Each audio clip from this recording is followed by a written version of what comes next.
Well, the weather was hot and sunny outside, but there was lots of hockey talk here at the Canadian Tire Centre as the Senators introduced new goalie Matt O'Connor to the media here Thursday morning. But that wasn't the focus of all the attention. While O'Connor's arrival is huge, there's lots more on the table for Senators GM Brian Murray as we shift into summer mode. Not the least of which for Murray is trying to decide what to do with all these goalies, and it sure sounds like they won't all be back next season. They're all goaltenders that are going to play in the National Hockey League, I can tell you that. Whether they're all in Ottawa at that time to play or not, I'm not sure, but very definitely the one thing that I know in hockey, you have to have a good goaltender, and we think 3 or 4 now, and the depth in the organization is going to only benefit us.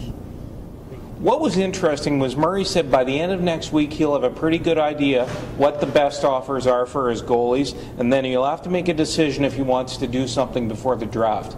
I asked him if he's going to have to sweeten the pot to maybe do a bigger deal. He certainly said that's a possibility. We have to make that determination if we have to sweeten the pot or not. If there's anybody, in fact, willing to give up a top 6 forward. That's the top 4 defense and top 6 forwards. The commodities are so hard to get, and usually you have to draft unless it's a cap situation and a veteran player that you go make a deal for. But at this point, anyway, we're going to look and get the best deal. And if it's something other than the top 6 forwards, then we'll have to do it.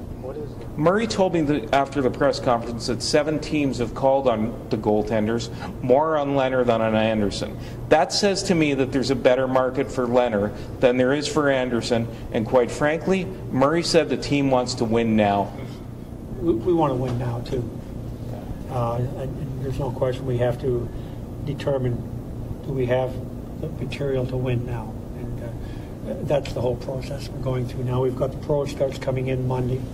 We'll spend the whole week talking about our team as well as other teams and other players around the league, but very definitely about our team first and foremost, and determine where we think our needs are and who are the players that we should keep around here. As for O'Connor, he wears number 29 in honor of his hero Ken Dryden, and he expects to play 60 games in Binghamton next year. When you meet a lot of the players that are very bona fide players in the organization, you just really hope that you can get to play with them.